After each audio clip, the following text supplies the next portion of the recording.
जपजी साहिब के अर्थ को समझने की इस कड़ी में हमने पिछले भाग में 8वीं से 11वीं पौड़ी के माध्यम से सुनिए की महिमा को समझा।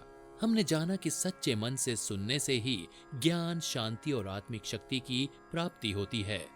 और ये भी अनुभव किया कि जब मन परमात्मा के नाम को सुनने में लीन हो जाता है, तब जीवन में एक नई जागरूकता और परिवर्तन आने लगता है। तो आइए अब आगे बढ़ते हैं और जपजी साहिब की 12वीं से 15वीं पौड़ी के गहरे अर्थ को समझते हैं। जपजी साहिब की 12वीं पौड़ी से एक नया अध्याय शुरू होता है, जिसे मन्ने मतलब कि मानना कहा जाता है। सुनिए, सुनना पहला कदम था और मन्ने का अर्थ है उस सुनी हुई बात पर पूर्ण विश्वास करना और उसे जीवन में उतारना। गुरु नानक देव जी बताते हैं कि इंसान परमात्मा के नाम को मन से मान लेता है, उसकी अवस्था का वर्णन करना असंभव है। मन्ने की गत कही न जाए। गुरु नानक जी कहते हैं, जिसने परमात्मा के आदेश और नाम को मन से मान लिया है, उसकी आत्मिक अवस्था का वर्णन शब्दों में नहीं किया जा सकता। जे को कहे पीछे पछताए। यदि कोई उसकी अवस्था का बखान करने की कोशिश भी करे तो वो बाद में पछताता है, क्योंकि शब्द उस आनंद का बखान करने के लिए बहुत कम पड़ जाते हैं। कागद कलम न लिखण हार, मन्ने का बह करण विचार। दुनिया में न तो ऐसा कोई कागज है, न कलम, और न ही कोई ऐसा लेखक है जो बैठकर मानने वाले की ऊंची अवस्था का पूरा विचार या हिसाब लिख सके। ऐसा नाम निरंजन होए, जे को मन जाने मन कोय। वो परमात्मा का नाम ऐसा निरंजन, माया की कालिक से रहित और पवित्र है कि उसकी शक्ति को केवल वही जान सकता है जो उसे अपने मन से मान लेता है। यानी ये अनुभव की बात है, बताने की नहीं। तो इस पौड़ी का सार क्या हुआ? भाव ये है कि केवल सुन लेना काफी नहीं है, जब तक हम उस सच को अपने भीतर बसा न लें। जो इंसान ईश्वर पर अटूट भरोसा कर लेता है, वो एक ऐसी मानसिक शांति और ऊंचाई पा लेता है जिसे दुनिया का कोई भी विद्वान लिख नहीं सकता। जपजी साहिब की 13वीं पौड़ी में गुरु नानक देव जी बताते हैं कि जब मनुष्य प्रभु के नाम को केवल सुनता ही नहीं, बल्कि उस पर मन्ने मतलब पूर्ण विश्वास कर लेता है, तो उसकी बुद्धि और चेतना में क्या क्या बदलाव आते हैं। मन्ने सुरत होवे मन बुध।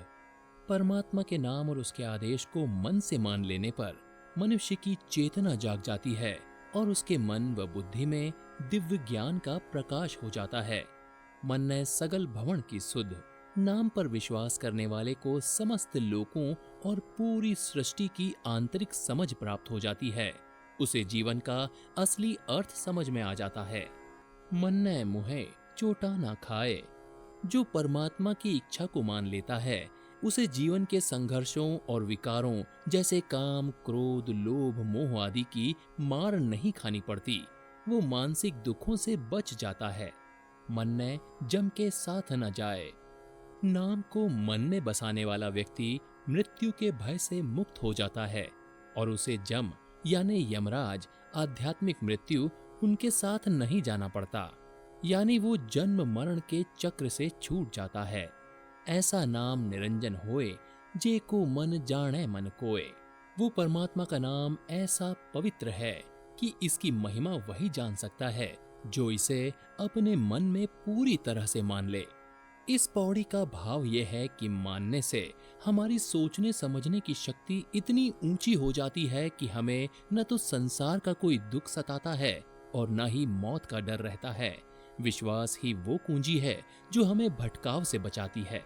जपजी साहिब की 14वीं पौड़ी में गुरु नानक देव जी बताते हैं कि जो मनुष्य परमात्मा के आदेश को और नाम को मनने यानी कि मान लेता है, उसकी जीवन का आध्यात्मिक सफर कितना सुगम और गौरवशाली हो जाता है। आइए पौड़ी के पंक्ति दर पंक्ति अर्थ को समझें। मन्ने मार्ग ठाक न पाए। परम पिता परमेश्वर के नाम को मन से मानने वाले के आध्यात्मिक मार्ग में कोई रुकावट या बाधा नहीं आती। वो निर्विघ्न अपनी मंजिल की ओर बढ़ता रहता है। मन्ने पथ से परगट जाए। ऐसा व्यक्ति संसार में बड़े सम्मान के साथ विदा होता है और प्रभु के दर में भी सम्मान के साथ प्रकट होता है। मन्नय मग न चले पंथ। नाम को मानने वाला दुनिया के बनाए हुए संकुचित रास्तों या बाहरी पंथों या दिखावे के रास्तों में नहीं भटकता, बल्कि वो सीधे सत्य के मार्ग पर चलता है। मन्नय धर्म सेति संबंध। नाम पर विश्वास करने वाले का सच्चा संबंध केवल धर्म के साथ जुड़ जाता है, यानी कि वो सिर्फ कर्तव्य और सत्य के साथ जुड़ा रहता है। उसे किसी अन्य सहारे की जरूरत नहीं रहती। ऐसा नाम निरंजन होए, जे को मन जाने मन कोए। वो परमात्मा का नाम ऐसा पवित्र और माया से रहित निरंजन है कि इसकी महिमा केवल वही समझ सकता है जो इसे मन में पूरी तरह से मान ले। इस पौड़ी का भाव यह है कि जब हम ईश्वर पर पूरा भरोसा कर लेते हैं तो जीवन की मुश्किलें खत्म हो जाती हैं। हमें दुनियावी दिखावे की जरूरत नहीं रहती और हम सच्चे आत्मिक धर्म से जुड़ जाते हैं। जपजी साहिब की 15वीं पौड़ी मानने या मनने की महिमा की आखिरी पौड़ी है।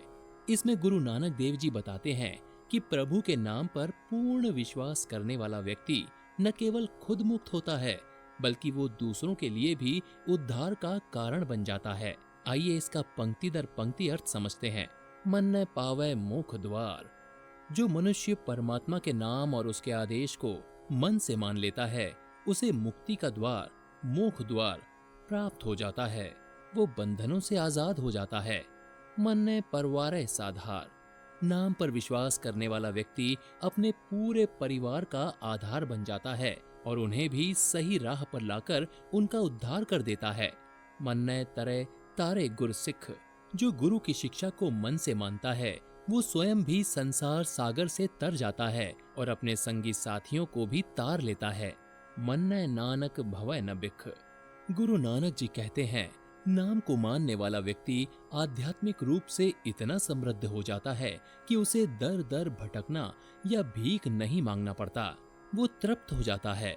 ऐसा नाम निरंजन होए, जे को मन जाने मन कोए। और इस स्थायी पंक्ति का अर्थ है कि वो परमात्मा का नाम ऐसा पवित्र नाम है कि जिसकी शक्ति को केवल वही जान सकता है जिसने अपने मन में इसे पूरी तरह से मान लिया हो। इन 4 पौड़ियों, पौड़ी 12 से पौड़ी 15 तक का निष्कर्ष ये है कि मानना ही वो चाबी है जिससे इंसान खुद भी सफल होता है और अपने परिवार व समाज को भी सही दिशा देता है। उसे फिर किसी बाहरी सहारे या दिखावे की जरूरत नहीं रहती।